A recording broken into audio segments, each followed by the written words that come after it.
ఓం మహాగణాధిపతయే నమః. ఓం గురుభ్యో నమః. ఓం శ్రీమాత్రే నమః.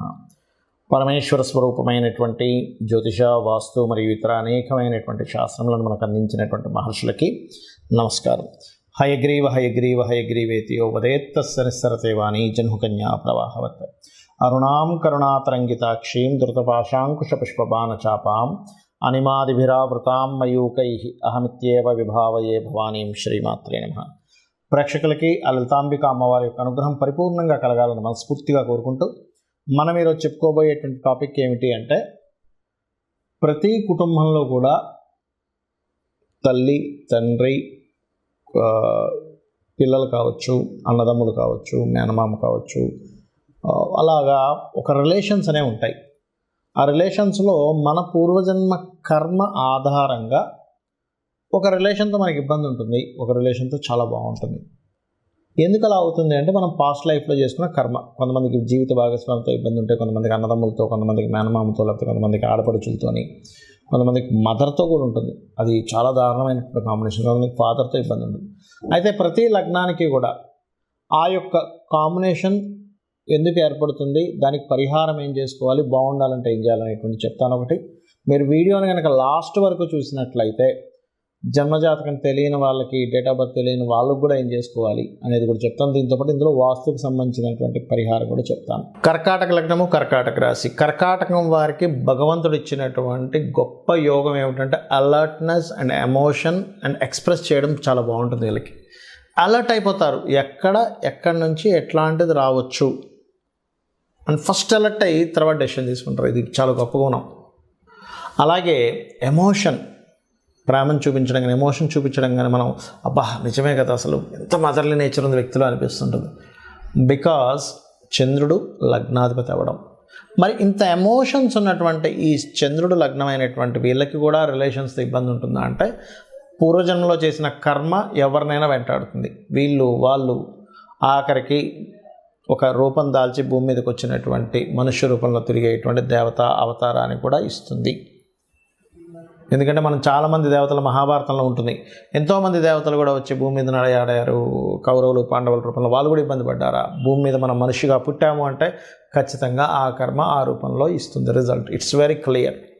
అయితే ఇక్కడ మనం కుటుంబ సభ్యులతో ఇబ్బంది వస్తుంది ఈ వ్యక్తికి. అందులో ముఖ్యంగా కుటుంబ పెద్ద అయినటువంటి తండ్రితో వస్తుంది ఇబ్బంది ఏదైనా అనుకుంటే, సూర్యుడు పాడయ్యాడని మీరు అర్థం చేసుకోవాలి. సూర్య నమస్కారాలు ఎక్కువగా చేసుకుంటూ ఉండాలి. అలాగే శని, రాహు గ్రహాల దగ్గర కూడా దీపారాధన చేయాలి. అలా కాకుండా బంధువర్గం ద్వారా నష్టపోతూ ఉంటారు ఒక్కోసారి కర్కాటక లగ్నం వారు. ఎందుకంటే 3rd and 12th లార్డ్షిప్ బుధులకు వస్తుంది. సో బంధువర్గం ద్వారా ఎప్పుడైనా నష్టపోతున్నామో, బంధువుల వల్ల నేను నష్టపోతున్నానండి అంటూ ఉంటారు కొంతమంది. అంటే ఎలాగా అంటే, బంధువులు వస్తారండి మా ఇంటికి, మొత్తం ఎంజాయ్ చేస్తారండి, అవన్నీ డబ్బులు ఖర్చు పెట్టుకుంటారండి, వెళ్ళిపోతారండి.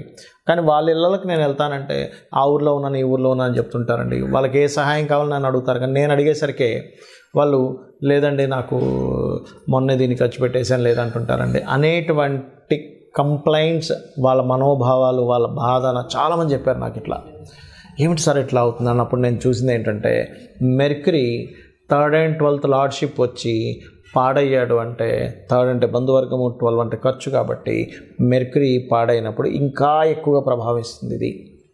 మరి అప్పుడు ఏం చేయాలి? విష్ణు సహస్రనామాలు ఎంత వింటే అంత చక్కటి ఫలితాలు వస్తాయి. అలాగే తల్లిగారితో ఇబ్బంది ఉందనుకుందాం, శుక్రుడు పాడయ్యాడు అని అర్థం. అంటే శుక్రకేతు గ్రహాల దగ్గర దీపారాధన చేస్తూ శ్రీమాత్రే నమః అద్భుతమైన మంత్రం. ఒకవేళ తల్లిగారితో నిజంగానే మీకు ఇబ్బంది వచ్చింది, 99% ఆఫ్ కేసెస్ రాదు, ఎందుకంటే కర్కాటక లగ్నానికి అధిపతి చంద్రుడే అవుతాడు కాబట్టి. బట్ ఎక్కడో పూర్వజన్మ కర్మ, 4th లార్డ్షిప్ పాడైపోయింది, 6th లార్డ్ కనెక్టివిటీ వచ్చింది, దానికి మళ్ళీ ఇంకొంచెం ఏదైనా ఇబ్బంది అయింది. ప్రతిసారి తల్లిగారితో ఇబ్బందే రావాలని రూల్ లేదు.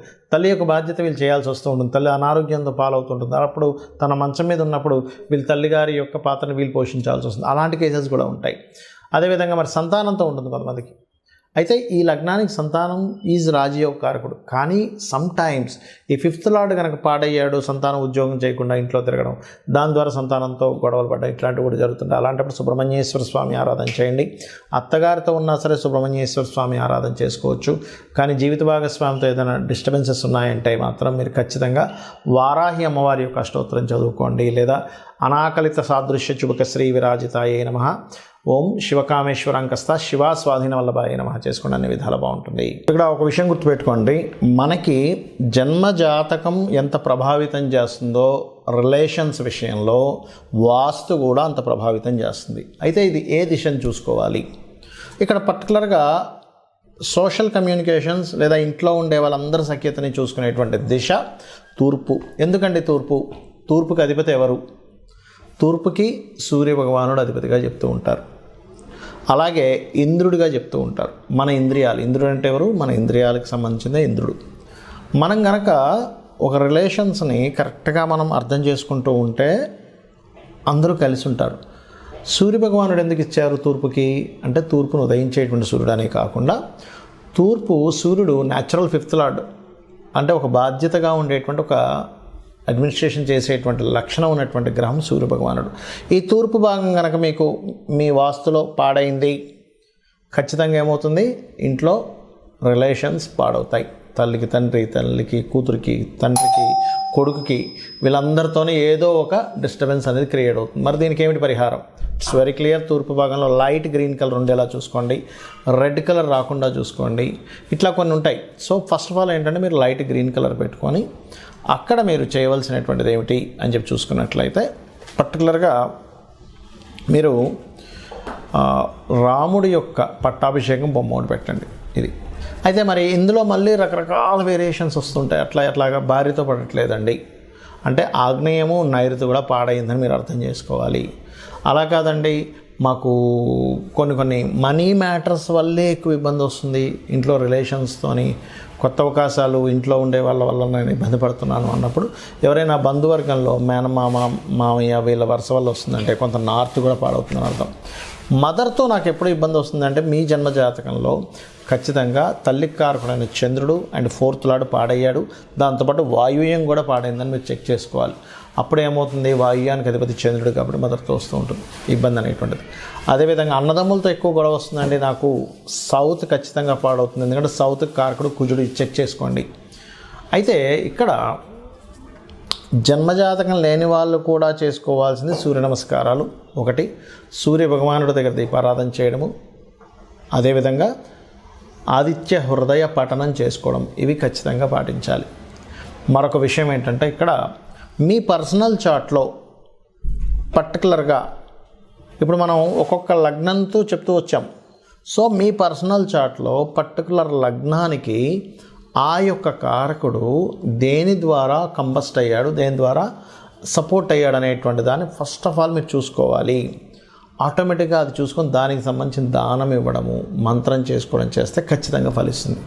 అయితే అందరికీ కూడా ఒకటే మాట చెప్తాను, ఇది ఛాలెంజింగ్గా చెప్తున్నాను. మీకు ఎటువంటి ఇబ్బంది ఉన్నా ఫ్రెండ్స్తో కావచ్చు, జీవిత భాగస్వామితో కావచ్చు, ఎవరితోనైనా మాకు ఎక్కువ శత్రుత్వాలు అవుతున్నాయి ఇంట్లో వాళ్ళతో బయట వాళ్ళతో, ఒక్క 10 నిమిషాలు సూర్య భగవానుడిని చూస్తూ ఇలా పట్టుకొని ఓం మిత్రాయ నమః, 100% శత్రువు కూడా మీకు మిత్రుడు అయిపోతాడు. అరే ఇంత ఎందుకు నేను గొడవ పెట్టుకుంటున్నాను, వీళ్ళతో నేను ఎందుకు గొడవ పెట్టుకుంటున్నాను, ఒక రియలైజేషన్ వస్తుంది దాని ద్వారా. అలాగే ఇక్కడ ఇంకొక విషయం ఏంటంటే, మీకు దగ్గరలో గోశాల కనుక ఉన్నట్లయితే గోవుకి వెళ్ళి ఆదివారాలు ప్రత్యేకంగా గోధుమ రవ్వ తినిపించండి. అదేవిధంగా మరొక విషయం ఏంటంటే, ఇంకా ఎక్కువగా ఉన్నాయండి రిలేషన్స్లో, అసలు నాకు సపోర్ట్ చేయట్లేదు, చాలా ప్రాబ్లమాటిక్గా ఉందన్నప్పుడు 14 కానీ 7 వారాలు కానీ రాముడి యొక్క పూజని ఆది బుధవారాలు చేయమని చెప్తుంది శాస్త్రం. సో రామదేవుడి కథ చెప్పుకోవడం ఇది చేసుకోవాలి. ఇక్కడ నేను చెప్పేది ఒకటే, మీ జన్మజాతకంలో ఎటువంటి దోషం ఉన్నా గుర్తుపెట్టుకోండి. ధనం రావట్లేదు అనుకోండి, రిలేషన్స్లో ఇబ్బంది ఉందనుకోండి, ఉద్యోగం లేదనుకోండి, వ్యాపారం సరిగ్గా సాగట్లేదు అనుకోండి, కంగారు పడక్కర్లేదు. చాలామంది ఏంటంటే, అమ్మో నాకు ఇట్లా అయిపోతుంది కాబట్టి నా జాతకంలో ఏదో సర్పదోషం ఉందనో, లేకపోతే ఇంకోటి ఏదో ఎల్నాడ్స్ నడిచిపోతుంది కాబట్టి నా జీవితం ఇట్లా అయిపోతుందని అనుకోవద్దు అని చెప్తా. ఎందుకంటే ఒకటే గుర్తుపెట్టుకోండి, మీకు ఎన్ని ఇబ్బందులున్నా మనకి శాస్త్రాల్లో చెప్పినటువంటిదే ప్రామాణికం.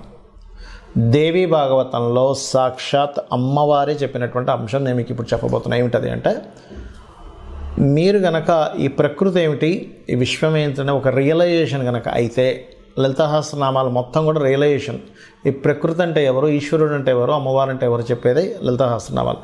కనబడుతున్న ప్రతి వస్తువు ఈశ్వరుడు, అందులో ఉన్నటువంటి శక్తి అమ్మవారు అని మీరు రియలైజ్ అయ్యి అమ్మవారిని నమ్ముకొని నాకేంటి మా అమ్ముందని ఎలా నమ్ముతామో, చంటి పిల్లవాడు అమ్ముందని ఎలా నమ్మి హాయిగా నిద్రపోతుంటాడు, అలాగే నాకేంటి అమ్మవారు ఉంది అనేటువంటి భావనతో ఎవరైతే నిత్యము లలిత చేసుకుంటూ, లలితాసహస్రనామాలు చేసుకుంటూ, ప్రకృతిలో ఉన్న ప్రతిదీ ఈశ్వర స్వరూపంగా భావిస్తూ వాళ్ళ పని వాళ్ళు చేసుకుంటూ వెళ్ళిపోతుంటారో, పక్కవాడ అదంటున్నాడా, లేకపోతే ఈ సొసైటీ ఇలా మారిపోతుందనా, లేకపోతే ఇంకోటి అవుతుందనే అనేటువంటి ఆలోచనలు పక్కన పెట్టి మన బాధ్యత మనం చేసుకుంటూ అమ్మవారిని నమ్ముకుంటూ వెళ్తున్నారా, మీ యొక్క తలరాతని అమ్మవారే మారుస్తుంది అనేటువంటి శాస్త్రంలో ఉన్నటువంటి పచ్చి నిజం. కాబట్టి ఇది ఫాలో అవ్వండి.